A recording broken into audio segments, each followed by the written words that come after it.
കുട്ടികളുടെ പരീക്ഷാപ്പേടി അകറ്റാൻ രക്ഷിതാക്കൾ പല കാര്യങ്ങളും ശ്രദ്ധിച്ചിരിക്കണം.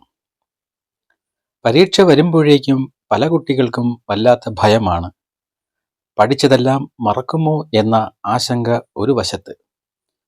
ഉദ്ദേശിച്ച മാർക്ക് ലഭിച്ചില്ലെങ്കിൽ രക്ഷിതാക്കൾ എങ്ങനെ പ്രതികരിക്കും എന്ന ആശങ്ക മറുവശത്ത്.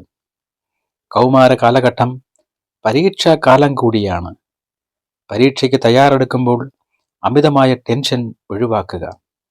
പരീക്ഷകൾ വിജയത്തിന് തടസ്സമാകാതിരിക്കാനാണ് ശ്രദ്ധിക്കേണ്ടത്. അമിതമായ ഭീതി പലപ്പോഴും കുട്ടികളുടെ ജീവിതം തന്നെ തകർത്തുകളയും. ജീവിതം പരിവർത്തനങ്ങളുടെയും വളർച്ചയുടെയും ആകത്തുകയാണ്. ശുഭാപ്തി വിശ്വാസം, രക്ഷിതാക്കളുടെ പിന്തുണയും ഉണ്ടെങ്കിൽ കുട്ടികൾക്ക് തീർച്ചയായും വിജയിക്കാനാവും. ഇതിന് രക്ഷിതാക്കൾ ചെയ്യേണ്ട 2 കാര്യമുണ്ട്. ഒന്നാമതായി, അവർക്ക് ഒരു ലക്ഷ്യബോധം ഉണ്ടാക്കുകയും അതിനുള്ള പ്രചോദനം നൽകുകയും ചെയ്യുക.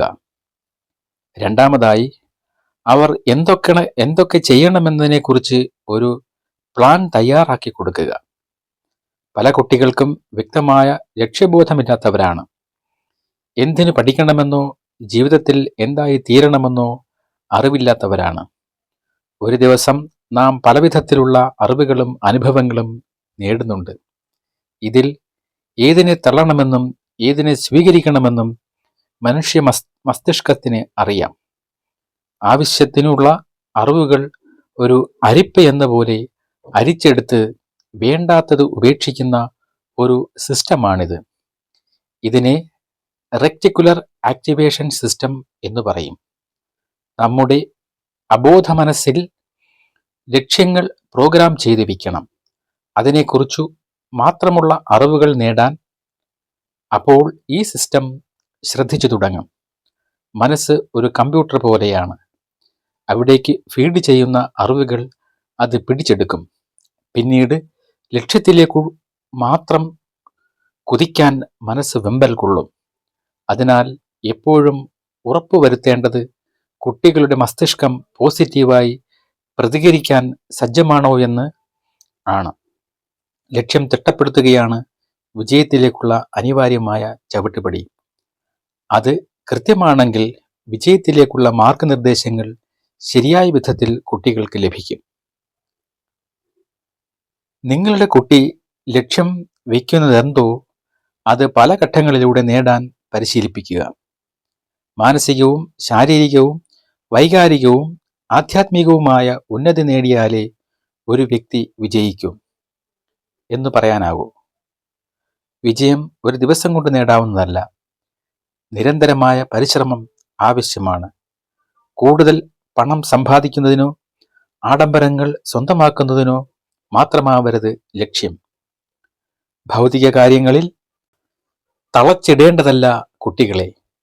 ആന്തരികമായി ശക്തിപ്പെടുത്തി ശ്രേഷ്ഠമായ രീതിയിൽ പരിവർത്തനം ചെയ്യുന്നതായിരിക്കണം അത്. ഒരു കുട്ടിയെ മിടുക്കനാക്കാൻ പല കാര്യങ്ങൾ ശ്രദ്ധിക്കണം. അതിന് അബോധ മനസ്സിൽ നിന്നു തന്നെ മാർഗദർശനം ലഭിക്കണം. ലക്ഷ്യങ്ങൾ അവനെ പ്രചോദിപ്പിക്കണം. അവൻ്റെ മനോഭാവം രൂപവൽക്കരിക്കേണ്ടത് ഈ ലക്ഷ്യങ്ങളെയാണ്. അവ അവൻ്റെ വ്യക്തിത്വം പ്രതിഫലിപ്പിക്കും. സുവ്യക്തവും പ്രായോഗികവുമായ ആഗ്രഹങ്ങളാണ് അവൻ മുന്നിൽ കാണേണ്ടത്. ഓരോ കുട്ടിയെയും വിജയവും പരാജയവും സ്വാധീനിക്കുന്നുണ്ട്. കുട്ടിയുടെ ഭാവി പദ്ധതികൾ രക്ഷിതാവ് നിർബന്ധിച്ച് അടിച്ചേൽപ്പിക്കേണ്ടതല്ല. അവരുടെ ഇഷ്ടത്തിനനുസരിച്ചുള്ള തീരുമാനങ്ങളെടുക്കാൻ രക്ഷിതാക്കൾ കുറെയെങ്കിലും വിട്ടുവീഴ്ച ചെയ്യണം. സ്വന്തം ഇഷ്ടാനിഷ്ടങ്ങൾ അംഗീകരിക്കപ്പെടുമ്പോൾ അവർ ശുഭാപ്തി വിശ്വാസമുള്ളവരാകും. പിന്നീട് ഉദ്ദേശിക്കുന്ന സ്ഥലത്തേക്ക് അവർക്ക് എത്തിച്ചേരാനാകും. ഒരു തീരുമാനമെടുത്താൽ അത് നേടാനുള്ള ശക്തിയോടൊപ്പം ഉത്തരവാദിത്വ ബോധവും അവർക്ക് കൈവരും. പഠനകാര്യങ്ങളിൽ തീരുമാനമെടുക്കാൻ കുട്ടികളെ അനുവദിക്കുക. അത് അവരിൽ പോസിറ്റീവ് എനർജി നിറയ്ക്കും. ഉദ്ദിഷ്ടകാര്യം സാധിക്കണമെന്ന അദമ്യമായ ആഗ്രഹമുണ്ടെങ്കിൽ അത് അവരെ പ്രചോദിപ്പിക്കും. എന്തെങ്കിലും നേടണമെന്ന് തീരുമാനിച്ചാൽ അത് എന്തിനെന്ന ബോധ്യം കുട്ടികൾക്കുണ്ടാകണം. പരീക്ഷയിൽ എത്ര മാർക്ക് വാങ്ങണമെന്നും അതെന്തിനാണെന്നും കുട്ടികൾ തീരുമാനിക്കട്ടെ. അവന്റെ സ്വപ്നങ്ങൾ പ്രാവർത്തികമാക്കാനാവുന്നതാണോ എന്ന ബോധ്യവും അവനുണ്ടാകണം. മാതാപിതാക്കളെ സന്തോഷിപ്പിക്കാനായി നന്നായി പഠിക്കുന്നത് ശരിയായ രീതിയല്ല. വിജയം നേടണമെന്ന ഉൾക്കാഴ്ച കുട്ടികളിൽ സ്വയം ഉണ്ടാകണം. ആഗ്രഹങ്ങൾ ഉണ്ടായാൽ പോരാ, അവ നേടാനുള്ള താല്പര്യവും പരിശ്രമവും വേണം. ഒറ്റയൊരു ദിവസം നേടിയെടുക്കാവുന്നതല്ല സ്വപ്നങ്ങളൊന്നും. തന്നിൽ തന്നെ വിശ്വാസമുള്ള ഒരു കുട്ടിക്ക് സാവധാനത്തിൽ ലക്ഷ്യത്തിലെത്താനാവും. 15 വയസ്സായ ഒരു കുട്ടിക്ക് പെട്ടെന്ന് ഒരു ദിവസം കൊണ്ട് പഠന താല്പര്യം വളർത്തിയെടുക്കാനാവില്ല. അത് ചെറുപ്പം മുതലേ വളർത്തപ്പെടണം. ചെറുപ്പത്തിലെ പഠനം രസകരമായ സംഗതിയായി കാണാൻ അവനെ പഠിപ്പിക്കുക. അപ്പോൾ പരീക്ഷ എന്നത് ഒരു വിനോദയാത്രയായി കാണുന്ന ലാഘവത്തോടെ കാണാൻ കുട്ടിക്ക് സാധിക്കും. 4 വയസ്സിലെ വീട്ടിലെ ചെറിയ ജോലികൾ ശീലിപ്പിക്കാം. ഓരോ ദിവസവും ഒരു കാര്യമെങ്കിലും കൃത്യനിഷ്ഠയോടെ ചെയ്യട്ടെ. പടിപടിയായി വലിയ കാര്യങ്ങൾ അവരെ ഏൽപ്പിക്കാം. അപ്പോൾ അവനവന്റെ ഉത്തരവാദിത്വങ്ങൾ എന്താണെന്ന് തിരിച്ചറിയാൻ നേരത്തെ തന്നെ അവർ പഠിക്കും. നമ്മുടെ വിശ്വാസങ്ങളും മാനസിക നിലയുമാണ് നല്ലൊരു മനോഭാവം സമ്മാനിക്കുന്നത്. ഇതിൻ്റെയെല്ലാം അടിസ്ഥാനം അബോധ മനസ്സാണ്. ലക്ഷ്യം നിർണയിക്കുമ്പോൾ തന്നെ അതിലേക്കു നയിക്കാൻ അവനെ ഇവയെല്ലാം ഒരാളെ സഹായിക്കും. ആദ്യം ഒരു മനോഭാവം വളർത്തിയെടുക്കണം. അതു സ്ഥിരമായി നിലനിർത്തിയാൽ കുട്ടിയുടെ വ്യക്തിത്വത്തെ അത് പ്രതിഫലിപ്പിക്കും. സാവധാനം കുട്ടിക്ക് ആത്മവിശ്വാസത്തിൽ എത്തിച്ചേരാനാകും. സ്വന്തം പരിസ്ഥിതിയോട് ഇണങ്ങിച്ചേരുവാനും പോസിറ്റീവ് ആറ്റിറ്റ്യൂഡ് നിലനിർത്താനും ശ്രമിക്കുക. അത് അവൻ്റെ തന്നെ ശക്തികളെ പ്രതിധ്വനിപ്പിക്കും. ഇത്തരത്തിലുള്ള നല്ല എനർജി നേരത്തെ തന്നെ അവൻ്റെ ലക്ഷ്യങ്ങളെ കണ്ടെത്താൻ അവനെ സഹായിക്കും. അതിനുള്ള ചില ടിപ്സുകളും നല്ലതാണ്. പോഷകാഹാര സമ്പൂർണമായ ഭക്ഷണം, വ്യായാമവും മുടക്കാതിരിക്കുക. മനസ്സിനെ ശക്തിപ്പെടുത്തുന്ന നല്ല പുസ്തകങ്ങൾ വായിക്കുക. പ്രതികൂല സാഹചര്യങ്ങളിലൂടെ ജീവിതത്തെ നേരിട്ടവരുടെ കഥകൾ വായിച്ചറിയുക. തുറന്നു ചിരിക്കാൻ അവസരം കണ്ടെത്തുക. ഒരു നിസാര വിജയമാണെങ്കിൽ പോലും അഭിനന്ദിക്കുക. അതിൻ്റെ സന്തോഷം പങ്കിടുക. ഡിബേറ്റ് കോമ്പറ്റീഷനാണോ പെയിന്റിംഗ് മത്സരമോ ആവാം. കുട്ടി നേടിയ വിജയത്തിൽ രക്ഷിതാക്കൾ അഭിമാനിക്കുന്നുവെന്ന് ബോധ്യപ്പെടുത്തുക. തന്നേക്കാൾ ദുഃഖമനുഭവിക്കുന്നവരെ സഹായിക്കാൻ കുട്ടിയെ പഠിപ്പിക്കുക. ഉപയോഗമില്ലാത്ത സാധനങ്ങളോ ഷൂസോ മറ്റോ അനാഥാലയത്തിലേക്ക് സംഭാവനയായി നൽകാം. ക്ലാസ്സിലെ മറ്റു കുട്ടികളുമായി താരതമ്യപ്പെടുത്താതിരിക്കുക. താരതമ്യം അവരുടെ മാനസിക സംഘർഷം കൂട്ടുകയേയുള്ളൂ. അവർക്ക് അവരുടേതായ സമയം നൽകുക. പ്രാവർത്തികമാക്കാൻ പറ്റുന്ന ലക്ഷ്യങ്ങളാണ് തിരഞ്ഞെടുക്കേണ്ടത്. പൂർത്തിയാക്കപ്പെടേണ്ട ജോലികളേതെന്ന് ലിസ്റ്റ് എഴുതി പഠനമേശയിൽ പിൻ ചെയ്ത് വയ്ക്കാൻ കുട്ടികളോട് ആവശ്യപ്പെടാം. ബയോളജി പുസ്തകത്തിൽ 3-ാം അധ്യായം പഠിപ്പിക്കാനുണ്ടെങ്കിൽ അത് പഠിച്ചു തീർക്കാം. ഗണിതശാസ്ത്രത്തിലെ 10 സൂത്രവാക്യങ്ങൾ പഠിക്കുന്ന ശീലം ദിവസം തുടരാം. ഒരു നല്ല ഗ്രന്ഥത്തിലെ 3 പേജെങ്കിലും ദിവസവും വായിക്കാം. രക്ഷിതാക്കൾ കുട്ടികളെ നന്നായി മനസ്സിലാക്കണം. അവർ നന്നായി ഉറങ്ങുന്നുണ്ടെന്ന് ശ്രദ്ധിക്കണം. ടൈം ടേബിൾ വേണമെങ്കിൽ മാറ്റങ്ങൾ ആകാം. കുട്ടി ക്ലാസ് മുടക്കുന്നുണ്ടോ എന്ന് മാതാപിതാക്കൾ അന്വേഷിക്കണം. കൂട്ടുകാരിൽ നിന്ന് അകന്ന് ഒറ്റപ്പെട്ട് സമയം ചെലവഴിക്കാൻ ഇഷ്ടപ്പെടുന്നത് നല്ല പ്രവണതയല്ല. പഠനം ഉഴപ്പി പാഠ്യേതര കാര്യങ്ങൾക്ക് സമയം കൂടുതൽ ചെലവിടുന്നതും നന്നല്ല. പഠനം മാത്രമായി മുറിയിൽ അടച്ചിരിക്കുകയും വേണ്ട. ബാഡ്മിൻ്റനോ ടെന്നീസോ കളിക്കാം. നീന്തൽ പരിശീലിക്കുന്നതും നല്ലതാണ്. സുഹൃത്തുക്കളോടൊപ്പം കുറച്ചു സമയം ചെലവിടാം. പുറത്തുപോയി സിനിമ കാണാനോ ഭക്ഷണം കഴിക്കാനോ അവരെ അനുവദിക്കാം. ഇതെല്ലാം കുട്ടിയുടെ മനസ്സ് ഉന്മേഷഭരിതമായിരിക്കാൻ സഹായിക്കും. കുട്ടിയെ പരീക്ഷയ്ക്ക് തയ്യാറെടുക്കാൻ നേരത്തെ പരിശീലിപ്പിക്കുക. അങ്ങനെ പരിശീലിപ്പിക്കാം. വർഷത്തേക്ക് മുഴുവനുള്ള പാഠ്യപദ്ധതി ടൈം ടേബിൾ അനുസരിച്ച് ചിട്ടപ്പെടുത്തുക. ഓരോ പോർഷനും തീർക്കേണ്ട സമയം മാസങ്ങളിലും ആഴ്ചകളിലുമായി നിശ്ചയിക്കുക. സിലബസിനെ കുറിച്ച് നല്ല ബോധ്യമുണ്ടാവണം. ആവശ്യമുള്ള സമയത്ത് മികച്ച പ്രകടനം കാഴ്ചവെക്കാൻ കുട്ടിയെ ഒരുക്കുക. സാധാരണയായി മാർച്ച്, ഏപ്രിൽ മാസങ്ങളിലായിരിക്കും പരീക്ഷ. ഒരു വർഷം മുമ്പേ കാര്യങ്ങൾ പ്ലാൻ ചെയ്താൽ പരീക്ഷ അടുക്കുമ്പോൾ വലിയ ടെൻഷൻ തോന്നുകയില്ല.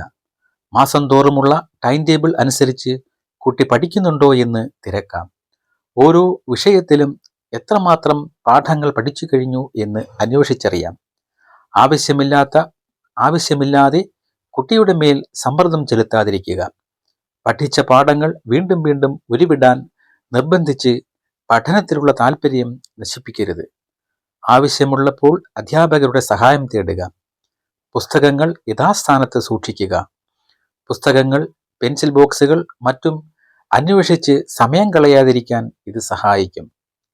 ഉറങ്ങാൻ പോകുന്നതിന് മുൻപ് പഠനമേശ അടുക്കി വയ്ക്കാനുള്ള പരിശീലനം കുട്ടികൾക്ക് നൽകണം.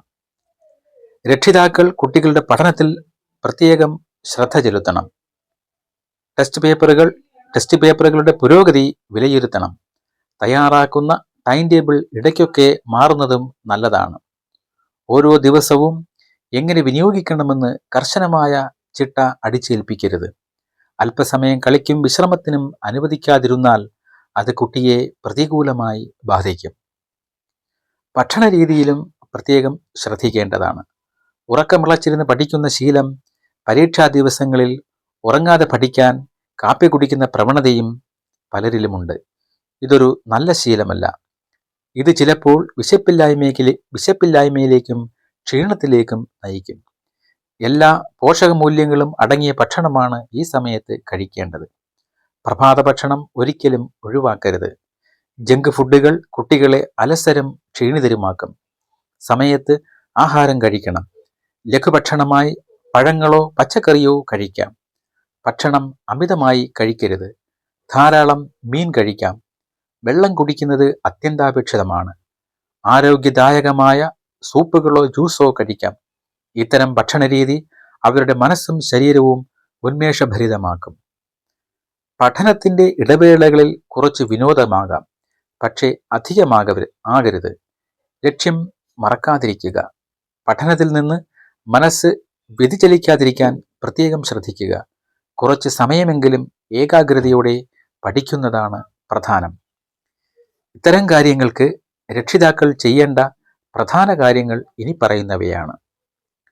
കുട്ടി പഠനത്തിന് സൗകര്യപ്രദമായ സ്ഥലം തിരഞ്ഞെടുക്കട്ടെ. ധാരാളം വായു ലഭിക്കുന്ന സ്ഥലമായിരിക്കണം. ബഹളങ്ങളിൽ നിന്ന് പ്രശാന്തമായ മുറി തിരഞ്ഞെടുക്കുക. പഠനകാര്യങ്ങൾ തിരക്കി കൂടെ ശല്യപ്പെടുത്താതിരിക്കുക. ചെറിയൊരു പശ്ചാത്തല സംഗീതം പഠനത്തിൻ്റെ പിരിമുറുക്കം കുറയ്ക്കും. പഠിക്കാനുള്ള സമയം കുട്ടി സ്വയം കണ്ടെത്തട്ടെ. അതിനനുസരിച്ച് സമയം ചിട്ടപ്പെടുത്തുക. ചിലർക്ക് രാത്രിയിൽ പഠിക്കാനാണ് താല്പര്യം, മറ്റു ചിലർക്ക് പ്രഭാതത്തിലും. ഇടയ്ക്ക് സുഹൃത്തുക്കളോടൊത്ത് പുറത്തൊന്നു നടക്കാൻ വിടാം. ഒരു വിഷയം 1-2 മണിക്കൂർ മാത്രം പഠിച്ചാൽ മതി, അല്ലെങ്കിൽ പഠനം വിരസമാകും. മസ്തിഷ്കത്തെ ക്ഷീണിപ്പിക്കുന്ന പഠനരീതി പാടില്ല. ഇരുന്നോ നടന്നോ നിന്നോ അവനവൻ്റെ ഇഷ്ടത്തിന് ചെയ്യട്ടെ. എങ്ങനെ പഠിച്ചാലും ശ്രദ്ധ കേന്ദ്രീകരിക്കാൻ പറ്റണമെന്ന് മാത്രം. നന്നായി ക്ലാസ് അറ്റൻഡ് ചെയ്യുന്ന കുട്ടിക്ക് കോച്ചിങ് ക്ലാസ് നിർബന്ധമില്ല. എന്നാൽ എല്ലാ കുട്ടികൾക്കും എപ്പോഴും അധ്യാപകരുടെ ശ്രദ്ധ ലഭിച്ചെന്നു വരില്ല. അതിനാൽ ചിലപ്പോൾ കോച്ചിങ്ങിനെ ആശ്രയിക്കേണ്ടി വരും. പരീക്ഷയിൽ 90% മാർക്ക് നേടിയതുകൊണ്ട് മാത്രം വിജയിക്കണമെന്നില്ല. പുസ്തകത്തിന് പുറത്തു നിന്നുള്ള അറിവുകളും നേടണം. സമൂഹത്തിൽ ഇടപഴകാനും ലക്ഷ്യങ്ങൾ സുവ്യക്തമായി കാണാനും സാധിക്കണം. എന്നാലേ വിജയം കരസ്ഥമാകൂ. ശരിയായ പ്ലാനിംഗ് അത്യന്താപേക്ഷിതമാണ്. കഴിവതും ടെൻഷൻ കുറയ്ക്കുക. മാനസിക പിരിമുറുക്കം വിജയം തടസ്സമായി തീരും. പരീക്ഷാക്കാലം തടസ്സങ്ങൾ നിറഞ്ഞ ഒരു റോഡ് പോലെയാണ്. അവിടെ സാവധാനത്തിൽ റിലാക്സ്ഡ് ആയി വണ്ടി ഓടിക്കുന്നത് പോലെയാകണം പഠനവും. കുട്ടികളുടെ പ്രയാസങ്ങൾ ചോദിച്ചറിഞ്ഞ് പരിഹരിക്കണം. ആകുലതകൾ അകന്ന മനസ്സുണ്ടെങ്കിലേ പഠിക്കാനാവൂ. വേണ്ടാത്ത ചിന്തകൾ മാറ്റിവെച്ച് കൃത്യമായ ലക്ഷ്യത്തിലേക്ക് മസ്തിഷ്കത്തെ ഫോക്കസ് ചെയ്യുകയാണ് വേണ്ടത്. പഠിച്ച കാര്യങ്ങൾ മനക്കണ്ണാൽ ഒന്നുകൂടി കാണാൻ ആവശ്യപ്പെടാം. സയൻസിലെ പരീക്ഷണങ്ങളോ ഹിസ്റ്ററിയിലെ ഒരു യുദ്ധരംഗമോ ഇങ്ങനെ ദൃശ്യവൽക്കരിക്കാൻ സാധിച്ചാൽ അതൊരിക്കലും മറക്കില്ല. സ്പോർട്സ് ഇഷ്ടപ്പെടുന്ന കുട്ടികൾ ടിവിയിൽ അതിൻ്റെ ലൈവ് മാച്ച് കാണണമെന്ന് ആഗ്രഹിക്കും. ഇഷ്ടമുണ്ടെങ്കിൽ കാണാൻ അവരെ അനുവദിക്കാം.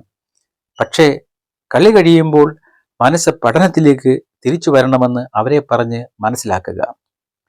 ഗ്രൂപ്പ് സ്റ്റഡി ഇഷ്ടപ്പെടുന്ന കുട്ടികൾക്ക് ഇടയ്ക്ക് അതിന് അവസരം കൊടുക്കാം.